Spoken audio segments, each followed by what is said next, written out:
You are listening to episode 20 of the Confident Coaches podcast, the one where we hit the gym and do some emotional strength training. Welcome to the Confident Coaches podcast, a place for creating the self-confidence you need to do your best work as a life coach. If you want to bring more boldness, more resilience, and more joy to your work, this is the place for you. I'm your host, Amy Latta. Let's dive in. Hey, my confident coaches. How are you all doing out there? I really hope you all are doing real good. Full disclosure, I recorded this episode a few weeks ago. I'm banking a couple episodes right now. So I truly am hoping that all is good in your neighborhood right now. At the time of this recording, there's kind of some crazy goings on around the world. And I just want you to know that I'm sending out all of the good vibes, no matter where you are, no matter what you got going on, we can handle anything that comes our way. Never forget to separate your C's from your T's, your circumstances from your thoughts. What are the facts? What are the thoughts you have about those facts? See, all this stuff that we learn here in the podcast can apply to all areas of your life. And I also know that what I'm going to share with you today is one of my oldest concepts that I just recently put a name on, and I can't wait to share it with you because I guarantee it's going to come super in handy for you right now. But first, what are you doing right now? Speaking of right now, what are you doing right now? What if you paused this episode? Yeah, I'm actually telling you to pause my voice for a moment and took a moment to leave a review. Because did you know I'm turning 46 on April 10th and it is March 24th. So just 2.5 weeks to be one of the first 100 reviewers of the Confident Coaches podcast. That's my goal, 100 reviews by April 10th for my birthday. So if you are listening right now, leave a review on Apple Podcasts. Won't you? Subscribe, rate, and review right on the Apple Podcasts app. You can do it all right there. And if you are an Android listener, you can do it right in your web browser. Now, speaking of reviews, I read them on the podcast. I give my Confident Coaches listeners shout outs. So today's shout out goes to Gemini Chick. Whoever you are, Gemini Chick on iTunes, let me know and I'll update your shout out on my Insta stories. Anyway, Gemini Chick wrote, Amy walks you through ways to take action on your thoughts. So many motivational speakers, authors, and even coaches talk about managing your thoughts. But it's unbelievably difficult to really understand how to take some of those steps on your own. That's where Amy really stands out. She offers starting points on how to tweak your thoughts, understand your brain, and take actions leading to results. No more just say your affirmations. She tells you how to build those beliefs deep in your bones or brain and giving you strength to move forward. Thank you for this awesome review, Gemini Chick, because your review really illustrates what I wanted to do, what I set out to do in this podcast to create confident life coaches everywhere. So how to actually apply what we learn in order to feel more confident and, of course, sign more clients, right? So thank you for that review. It's always great to hear that you are picking up what I am throwing down. But I want to hear from you, my friend, who may not have left a review. What kind of feedback would you leave for me? What would you like to hear about? Let me know, and you just might get a shout out on the podcast. So today I want to talk to you about emotional strength training. What? She's going to talk about emotions and working out at the same time? How dare you, right? I am. I'm going to talk about your feelings. I'm going to talk about working out. I'm going to put them together. And I really believe that what I describe here in this episode is my personal superpower. It's one of my favorite things to spend coaching sessions with my clients on. It's one of my favorite things to teach other people. So strength training, working out, and emotions might sound terrifying to you, but I am all in this and I'm going to take you along with me for this ride, okay? Because I want to offer to you that feeling all the feels, feeling all of your feelings, this is just a skill. It's just a muscle to build. And you may not be that strong at it now, but if you're willing to work that muscle a little bit every day, you will become so strong at it, right? So feeling your feelings is just a skill that is not unlike muscle strength. The more you work it, the stronger it gets. It may not feel very comfortable in the beginning, but the more you do it, the practice of it will make your emotional muscles stronger. And that is what emotional strength training is all about. So back in episode 3, I talked all about the importance of step number 2 in the 5 steps to creating self-confidence, and that is embracing discomfort, and how we were not necessarily taught to feel our feelings when we were young. And we've become a society of people resisting our feelings, running away from our feelings, or reacting to our feelings, rather than actually experiencing our feelings. You see that really subtle difference between reacting, running away from, resisting, and actually allowing ourselves to experience them. It's like we're attempting to feel good all the time, which is actually making us feel so much worse, because that's not how life works. Life is 50-50, my friends. Now, I first heard that phrase from my mentor, Brooke. It's been a couple of years since the first time I heard her say that. And I know when I looked it up recently, apparently this is not new. Like for real, life is 50-50 is another concept that lots of people talk about. Isn't it so crazy that it sounded so brand new the first time I heard Brooke? Thank goodness I learned this from Brooke, right? By the way, this is a perfect example for my regular listeners of the podcast. I don't know, a couple weeks ago, a month or so ago, about how we worry about putting stuff out there that's already been said and already been done. So who are you to say it again? Like, thank goodness I learned this from Brooke. Thank goodness she shared it. I'm not sure when I would have learned it, even though it's already been out there in the world. Because the idea that life is 50-50 is apparently not new, even though that was relatively new news to me. And the idea behind life is 50-50 is that you can expect your life to be about half good and half bad. On any given day, you can expect positive stuff and you can expect negative stuff. Or rather, you can expect things to happen and you're going to have positive thoughts and negative thoughts. You might get a huge tax refund one day, and you might also get cut off on the highway later that day. You're going to have a great wedding day, and you're also going to have a day where maybe your beloved grandmother passes away. Your life is going to be filled with circumstances that you're going to have thoughts about that will create negative emotion and that will create positive emotion. Like on any given day, you can expect good stuff, not so great stuff. That's how life works. Now remember, all of these circumstances are in fact neutral. There are no positive circumstances or negative circumstances. There's just our thoughts about them. And those thoughts are positive thoughts or negative thoughts.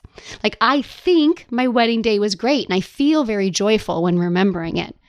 But I loved my grandma and I think about how sad it is that she's not here anymore. And I feel grief when I think about that. The circumstances themselves aren't neutral, and yet those are the types of normal human responses I want to have, right? I want to feel joy about my wedding day, and I want to be able to grieve when my grandmother dies. That makes me a normal human being, right? So life is 50-50 doesn't necessarily mean that some events are specifically positive or negative. It's just that it's appropriate to have a life of positive and negative reactions. Like, that is what living a life is. And what happens is that it's when we argue with that, when we wish we were only felt positive, that's when we struggle. Now, that's a Byron Katieism. So Byron Katie is a thought leader in the life coaching world, and she has a quote that suffering is when we argue with reality. Like, life happens. Arguing with it, wishing it were different, that's when we experience suffering.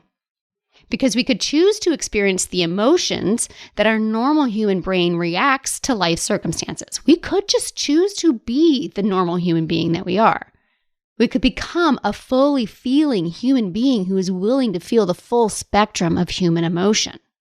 When I first became a coach, I dove into the work of Brené Brown, right? Like, come on, Brené is the bestest friend who doesn't know me that I've ever had. Do you have one of those? Oh my God, she's my best friend in the world. We just haven't met yet. Yeah, Brené's mine. In case you're wondering, hi Brené, in case you're out there in the world, I'm your best friend. When I heard her talk about our willingness to feel vulnerable, she said this, and to this day, I'm still like, oh, it's so good. We cannot selectively numb emotions. When we numb the painful emotions, we also numb the positive emotions. What? First off, it blew my mind, but I immediately understood what she was saying. And that's when I first created the emotional scale. So I want you to imagine a scale, like a line on a board that goes from -10 on the left side with a 0 in the center and a +10 on the right side. -10 is the most negative emotion you could imagine feeling, like grief or despair. 0 in the center, that would be neutral. There is neither positive nor negative feeling here. You're just there, very neutral. And that +10, that's the most positive emotion you can imagine feeling, like joy or love. Now, emotions on the negative side tend to scare us because we never learned how to feel them. I have clients tell me all the time that they're afraid to experience sadness or grief because they're afraid they're going to drown in it. So they just don't go there. But remember Brené's quote, we cannot selectively numb. So if you're shutting down any negative emotion, say anything below a -2, for fear that you're going to drown in that emotion, you're also shutting down any positive emotion, say anything above +2. Like on that emotional scale, I want you to imagine that all the human emotions you can imagine are falling somewhere from that 0 to -10 and that 0 to +10, right? So if you're shutting anything down from, say, -2 or -3 down, you're also shutting +2 to +3 up. So on this emotional scale, so many of us humans are walking around in this tight box from like -2 to +2 on that scale, not experiencing too much negative, but also denying ourselves from experiencing too much positive. And imagine all us humans designed to feel the full range of human emotion, walking around in these tight, strict emotion boxes. Like, no wonder we are a messed up people, right? Do you have that visual? We're just like, we don't want to go too far on any one side. So we're walking around just like in this tight, tense box. No wonder we are over drinking and overeating and over Facebooking and over Netflixing, right? We are tightly bound. We weren't designed to be that way. We were designed to feel all of the emotions along that emotional scale. Yes, even the -10s and -9s and -7s and 8s and 6s. And yes, absolutely. Sometimes we're just as intimidated by the positive side of that scale. Particularly if we're not practicing on the negative, sometimes intense joy and intense pleasure or intense love can also just as easily scare the crap out of us as that negative side can, because we're just so used to functioning in that very tight box. And that is where emotional strength training comes in, is our ability to loosen up that box. What if we were to let that box go? And this is some next level work from what I first outlined way back in episode 3, How to Embrace Discomfort. It's an important step in creating more self-confidence, learning to embrace discomfort and learning how to feel uncomfortable. Knowing that you are willing to experience any emotion. If there's no emotion you're not willing to feel, there won't be anything you aren't willing to do. And that feels like some confidence mojo right there, right? So what if you're willing to expand that tight box? What if you decided you were willing to feel all the emotions on that emotional scale? So think about all those offers you've been making these past couple of weeks, or maybe you've not been making them. Making offers with confidence is what we talked about 2 weeks ago, and taking actions every day to add to your confidence accounts is what we talked about last week. And if you've not been taking those actions, even though all that work was lined up for you, this may be the missing piece. This might be the thing that helps you start moving forward again. So remember that we think over 50,000 thoughts a day. I mean, the number, it's ridiculous. Every time I look it up, it's a different number. It's 40, it's 80, it's 60, it's 50. It's a lot, my friends. No matter how many it is, we are thinking tens of thousands of thoughts a day. And they are scrolling through your brain like a news scroll on the bottom of your screen. Now, not all those thoughts are going to drop out of the news scroll and drop into creating a feeling in your body. And not all of those feelings are going to drop down to the next line and actually start driving your actions. And it's possible not all of your actions are going to create the exact results in your life. You can interrupt at any place. Remember, that is the self-fulfilling prophecy model that we got going on there. The thoughts creating the feelings, driving your actions, and creating your results. But you can interrupt that model at any time and pull that back up into the thought scroll and send it on out. So not all thoughts have to create a result, but all of your results can be traced back to a thought. So our work is to be able to catch the thoughts or the feelings or the actions before they create a result that you don't want. And what emotional strength training does is it makes it easier to learn to catch it on the emotion line, on the feeling line. Catch those emotions that don't serve you so that they don't create the result that you want. So let us add some emotional strength training to your routine. And here's how we're going to do it. So in episode 3, I offered this exercise that I'm about to share with you for when you're thinking negative thoughts about yourself, maybe negative thoughts about your ability to coach, your ability to schedule consult calls, your ability to do Facebook Lives, your ability to sign clients, your ability to effectively communicate what you have to offer people, right? We got all kinds of crappy thoughts that we got going on. And when I shared this exercise with you, it was to help you experience the uncomfortable emotion that comes with all of that negative thinking. But in this episode, we're going to do the same practice, but the way we implement it's going to be different. I'm going to invite you to check in with yourself throughout the day, every day, at least for the next week. Maybe set an alarm for a few times a day if you need something to remind you, but at least maybe once in the morning, lunch, the afternoon, evening, a couple of times a day to check in with your emotions. Remember that thoughts are the language of the brain and emotions are the language of the body. And emotions are just energy in motion. Feeling your feelings is just experiencing the sensations of your emotions, the vibrations that you feel in your body when you're willing to stop for a moment and check in with what's going on. So when you're checking in with your emotions, you're going to get out of your head because don't we all spend too much damn time there anyway? Yeah, get the hell out of your head and check in with your body. And how are you feeling? I want you to focus in on the sensations in your body. Where is it centered in your body? Your head, your neck or your throat, your chest or your shoulders, maybe your diaphragm or maybe lower into your stomach. Put your hand where you feel whatever it is you're feeling in this moment. Is that sensation fast or slow? Is it hard or soft? Is it light or heavy? Does it have sound, movement, texture, color? Really describe it in a way that you would describe it to a small child or maybe an alien, somebody that doesn't understand emotions. And while you are describing it and really feeling the sensation of it, I want you to ask yourself, do you believe that you're safe while you're experiencing this sensation? What asking that question does is it teaches your brain that you can actually handle feeling any feeling on that emotional scale, that you are capable of feeling from -10 to +10, that you are capable of living a life that is 50-50. And you're teaching your brain that feelings can't hurt us. And then if you could put one word on the emotion that you're feeling, what would you call it?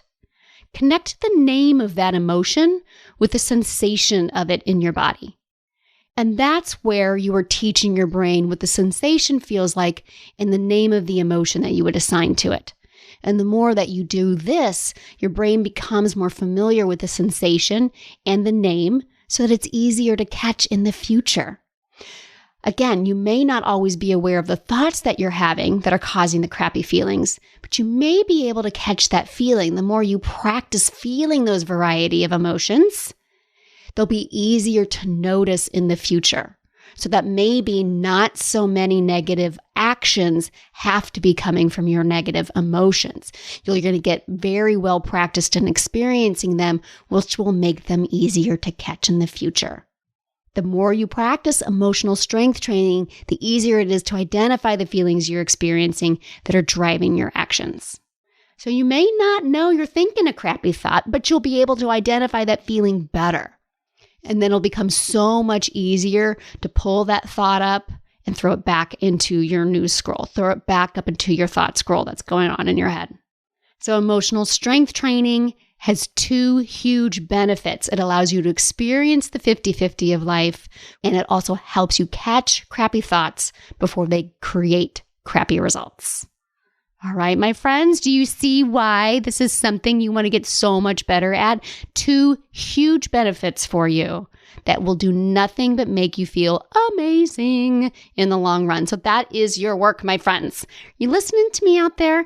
Anybody that was like, I really don't want to practice this. This could be the missing piece between taking all that action and getting the result that you want, right? So add emotional strength training to your routine. Check in with your body a few times a day. Practice feeling positive emotions. Practice feeling negative emotions. They are all part of that human experience. Get that full range from -10 to +10.